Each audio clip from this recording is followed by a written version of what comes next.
Welcome back to my channel. This is Lucknow podcast and date is 1st of May 2023.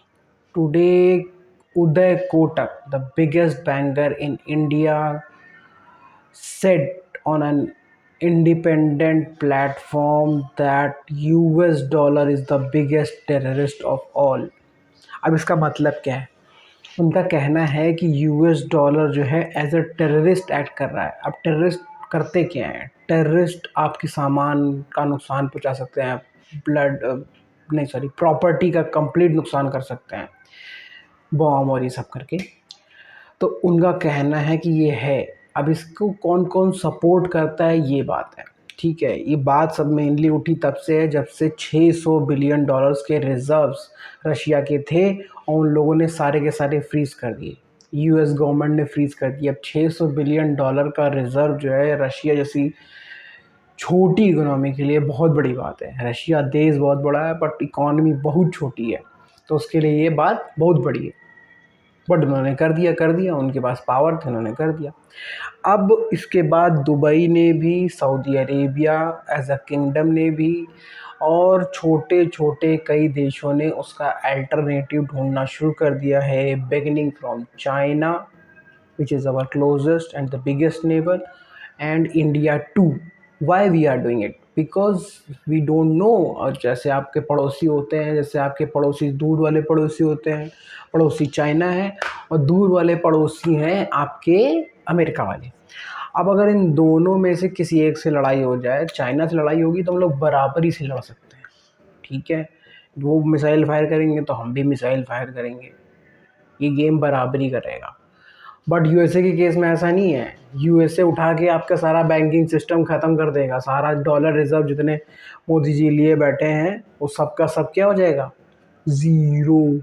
तो आप किसी से भी कुछ भी सामान नहीं खरीद सकते हो, ठीक है। ना क्रूड ऑयल, ना और कोई सामान, ना मेडिसिन, सब आपने खुद ही प्रोड्यूस करना पड़ेगा। और वॉर लाइक सिचुएशंस में पैसे की सबसे ज़्यादा ज़रूरत होती है, पैसा से ही लड़ाई लड़ी जाती है। इसलिए उन्होंने ऐसा कहा है कि US dollar is the biggest terrorist.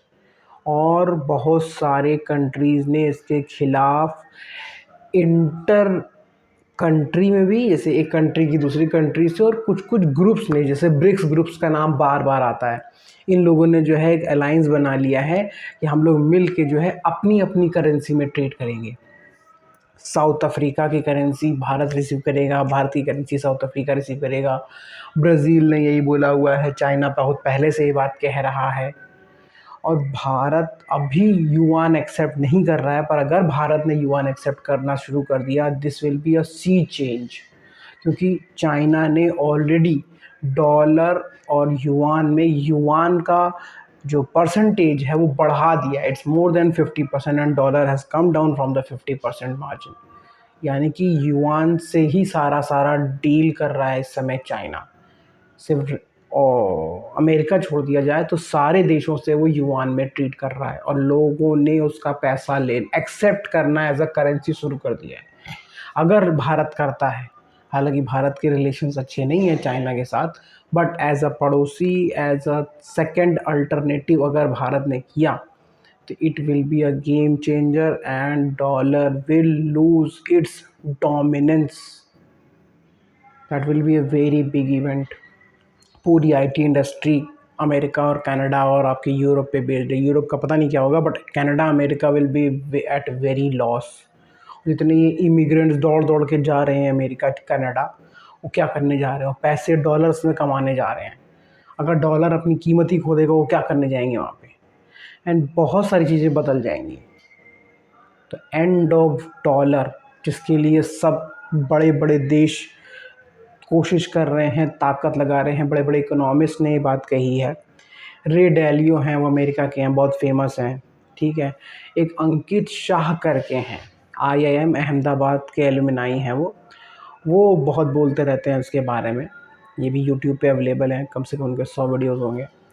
तो इन लोगों ने पूरे तरीके से एक्सप्लेन किया हुआ है कैसे इकोनॉमी के चढ़ने से एक करेंसी मजबूत होती है, फिर उसी कंट्री, उसी करेंसी के डाउनफॉल से वही करेंसी फिर से कमज़ोर होना शुरू हो जाती है।